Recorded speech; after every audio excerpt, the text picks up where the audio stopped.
Di video kali ini saya akan merangkum seluruh alur cerita film yang berjudul Sled. Film ini dirilis pada tahun 2020. Film ini menceritakan seorang wanita yang bercita-cita menjadi seorang pahlawan supaya bisa berguna bagi orang lain. Oke lah, tanpa basa-basi kita langsung menuju ke alur ceritanya.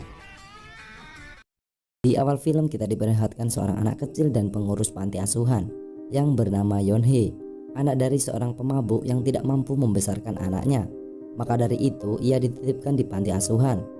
Yeonhae bercita-cita menjadi seorang pahlawan wanita supaya ia bisa berguna bagi orang lain, tidak seperti ayahnya yang seorang pemabuk. Lalu si ibu panti ini memberikan sebuah kalung magnet kepada Yeonhae dan mengatakan bahwa hati kita bagaikan magnet. Jika ada sesuatu yang sangat kita inginkan, magnet akan menariknya meski dari ruang terdalam sekalipun. 20 tahun kemudian terlihat Yeonhae yang telah tumbuh dewasa mendatangi sutradara yang tengah mempersiapkan film Pendekar Pedang. Dengan sangat percaya diri ia memberikan surat lamarannya dan berharap akan dipanggil oleh sutradara. Kemudian terlihat seorang YouTuber yang reaction YouTuber Ghoster sang pemburu hantu yang telah hilang 3 tahun yang lalu di segitiga Bermuda, Korea, yang saat ini tempat tersebut akan dijadikan tempat syuting film Pendekar Pedang. Diduga YouTuber tersebut masuk ke dunia paralel, namun Yeonhae yang menontonnya tidak percaya akan hal tersebut dan menganggap mereka hanyalah orang-orang yang aneh. Lalu si pedagang meminta pelanggannya untuk segera membayar, karena dari tadi dua orang tersebut selalu menggerakkan tangannya dan saling memberikan isyarat yang ujung-ujungnya mereka tidak akan membayar. Karena kasihan dengan kedua orang tersebut, Yeonhae pun berniat untuk membayarnya dengan uang $6. Namun ternyata mereka telah menghabiskan banyak kue, ikan yang jumlahnya senilai $30. Dengan sedikit terpaksa sekaligus kasihan, Yeonhae pun membayarnya. Kemudian setelah itu Yeonhae menceritakan hal tersebut kepada sahabatnya yang bernama Suah. Dan tak lama kemudian Yeonhae dihubungi oleh sutradara untuk interview. Sutradara tertarik kepada Yeonhae karena telah banyak memenangkan pertandingan kendo internasional maupun ilegal. Di film ini pemeran utamanya bernama Min Airi dan memiliki julukan sebagai Soul Slayer, sang prajurit dengan pedang jiwa. Namun sayangnya saat latihan adegan laga Min Airi terjatuh yang membuat pergelangan tangannya patah. Karena saat itu Min Airi dalam keadaan mabuk. Sutradara memanggil Yeonhae sebagai pemeran pengganti di filmnya. Sebenarnya Yeonhae tidak ingin menjadi pemeran pengganti. Ia ngotot ingin menjadi pemeran utamanya. Lalu ia mengatakan aktris zaman sekarang otaknya sudah pada miring karena bisa-bisanya datang ke tempat syuting dalam keadaan mabuk. Kemudian ia pergi. Di perjalanan pulang ia mengingat kata-kata ibu panti saat ia kecil bahwa jika ia sangat menginginkan sesuatu, magnet akan menariknya meski dari ruangan yang terdalam sekalipun. Dan keesokan harinya Yeonhae berangkat ke lokasi syuting bersama Suah. Sesampainya di sana, tempat tersebut ternyata masih sepi. Kemudian Suah memainkan alat syuting yang ada di sana. Kemudian Yeonhae sendiri masuk ke dalam dan ia menemukan sebuah kalung magnet yang sama persis dengan miliknya. Saat Suah memainkan papan sled, tiba-tiba kalung magnet tersebut menyala yang membuat Yeonhae tak sadarkan diri. Kemudian saat terbangun terlihat seorang wanita di depannya yang menanyakan apakah ia pemeran utama Soul Slayer. Yeonhae pun mengiyakannya. Wanita ini pun sangat senang bisa bertemu dengan Yeonhae.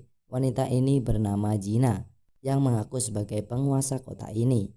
Tak lama kemudian datang seorang pria yang melapor kepada Jina bahwa si Raja Bandit dan kelompoknya kembali berulah untuk merampas harta mereka.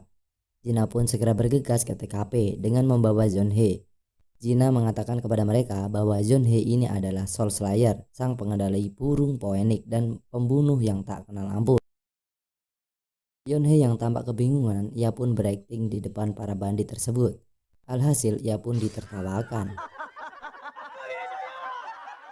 Lalu salah satu anak buah Jina terbunuh oleh anggota bandit karena mencoba melawan.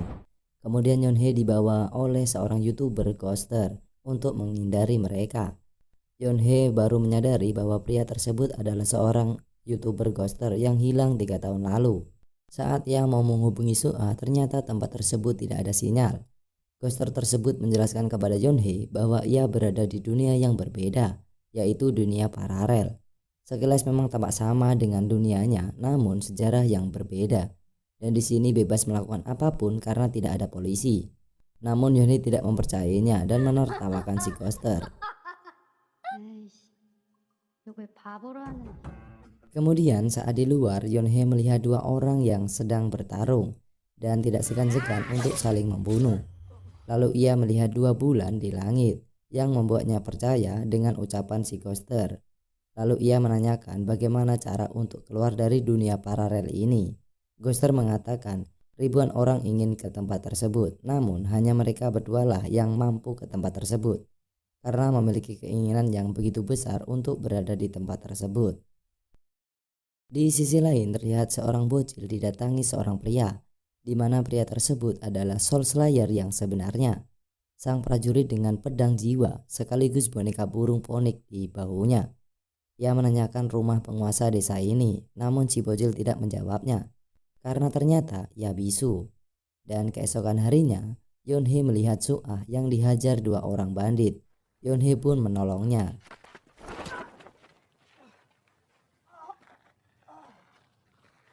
너 여기서 뭐?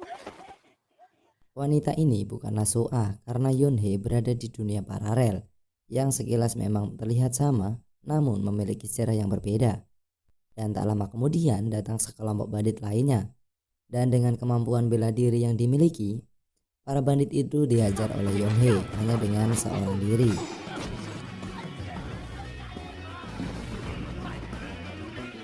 Namun mereka tidak terluka sedikit pun karena pedang yang digunakan oleh Yonhee hanyalah pedang mainan yang digunakan untuk syuting. Setelah itu ia diajak ke tempat Jina untuk tinggal di sana. Jina menceritakan bahwa para bandit tersebut adalah suruhan Taib Yungsu. Ia merupakan pimpinan klan naga sindikat terbesar di daerah ini. Namun saat ini Taib Yungsu sedang sakit sehingga penjarahan semakin merajalela untuk membuktikan kekuatan mereka. Ayah Jina mencoba untuk melindungi desa ini, namun ia terbunuh.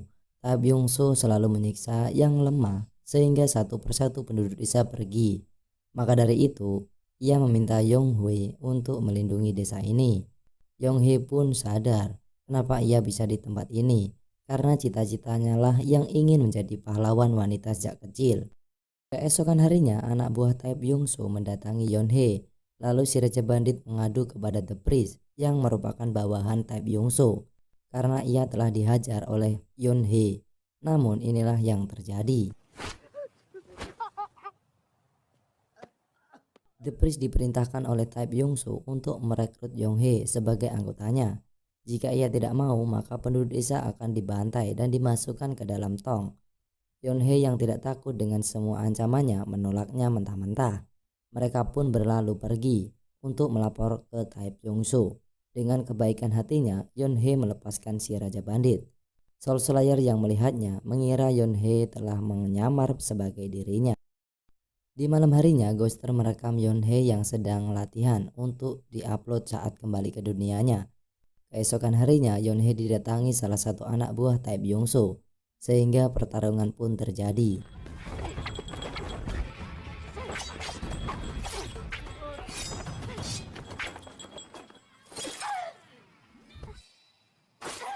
Di sisi lain, Soul Slayer yang merasa terhina karena tidak ada satu orang pun yang mengenalinya.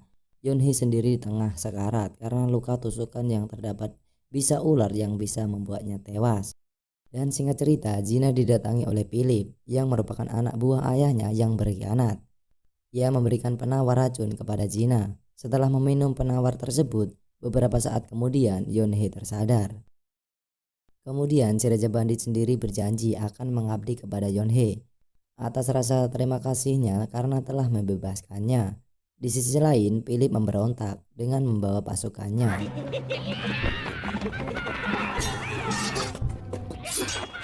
Ia berusaha untuk merebut kekuasaan Taib Yungsu.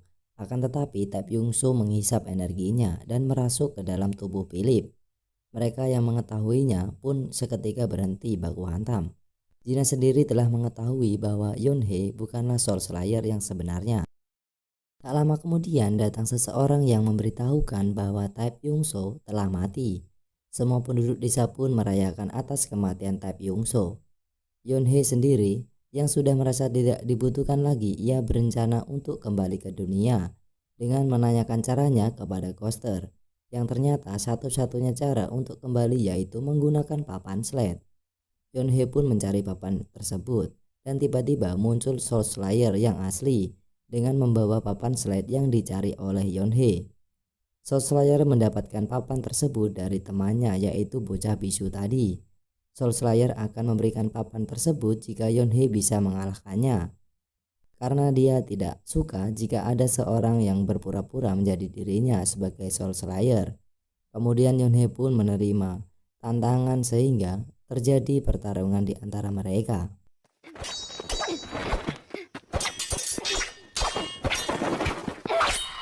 Namun Soul Slayer tampak tidak serius dengan pertarungan tersebut. Dan tiba-tiba si Raja Bandit muncul dengan wajah yang babak belur karena telah diajar oleh The Priest. Tak hanya itu, Gina juga dibawa oleh mereka. Kemudian mereka pun segera pergi ke TKP. Yonhee melihat beberapa tong yang telah berisi penduduk desa yang telah dibantai oleh The Priest, yang tentu mereka diperintahkan oleh Tae Byung-soo. Setelah itu Yonhee memandangi beberapa katana di depannya. Singkat cerita, di pagi harinya Yonhee kembali didatangi The Priest dan pasukannya. Ia mengatakan bahwa Tae Byung-soo ingin menemuinya jika ia menyerah. Namun Yonhee berpegang teguh pada pendiriannya bahwa seorang pahlawan tidak akan menyerah begitu saja dengan kebatilan. Ia lebih memilih untuk menghadapi mereka semua. Alhasil ia pun dikeroyok puluhan anak buah The Priest.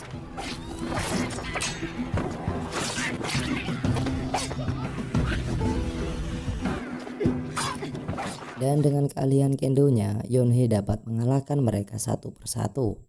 Karena kalah jumlah, Yonhee terkepung oleh pasukan bertopeng. Dan tiba-tiba si Raja Bandit datang. Dengan beraninya ia memaki mereka semua karena main keroyokan. Jika mereka berani setidaknya dengan jumlah yang sama. Lalu ia memanggil semua anak buahnya dan tawuran antar geng pun terjadi.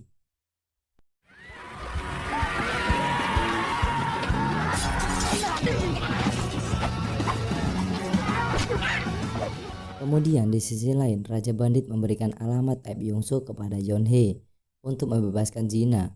Sementara Raja Bandit kembali baku hantam dengan mereka. Sesampainya di sana, Yonhee ternyata telah ditunggu oleh The Priest.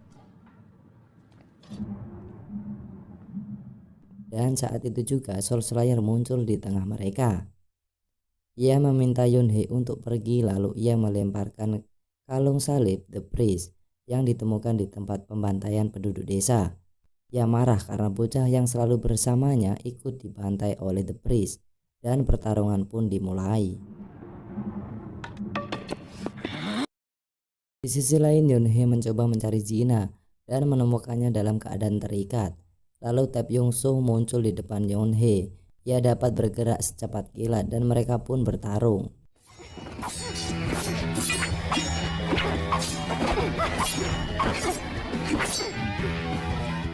Di tempat lain, pertarungan Raja Bandit dan pasukan bertopeng masih berlanjut. Dan tiba-tiba Ghoster muncul dan merekam pertarungan tersebut untuk dijadikan konten. The Priest sendiri terkejut melihat kemampuan Soul Slayer yang begitu hebat. Ia mengira kalau lawannya hanyalah manusia biasa.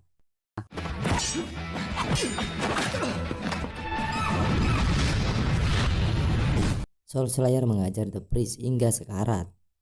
Lalu setelah Priest membawanya ke suatu tempat. Dan tiba-tiba si bocil menusuknya berkali-kali menggunakan belati yang beracun. Soul Slayer pun memeluknya dan The Priest pun tewas. Bersamaan dengan itu, si bocil muncul dan memanggilnya karena ternyata ia tidak bisu. Soul Slayer memberikan burung poeniknya dan akhirnya ia tewas. Di sisi lain, Yonhee kewalahan melawan Tae Byung-soo yang begitu hebat. Yonhee diajar habis-habisan hingga sekarat. Lalu ia mengingat masa kecilnya yang bercita-cita menjadi pahlawan wanita supaya ia berguna bagi orang lain. Ia pun kembali bangkit dan menghajar Tae Byung-soo hingga tewas.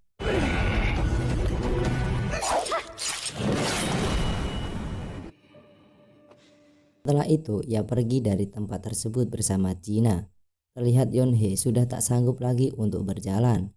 Bersamaan dengan itu, terlihat Raja Bandit dan pasukannya telah memenangkan pertarungannya. Di saat itu juga si bocil muncul dengan membawa papan slide. Ghoster segera mengambilnya dan memberikannya kepada Yonhee. Ia juga berpesan kepada Yonhee untuk tekan like dan subscribe. Bang, kayak masih sempatnya itu. Dan sebelum pergi, ia memberikan katananya kepada China karena sekarang dialah pelindungnya.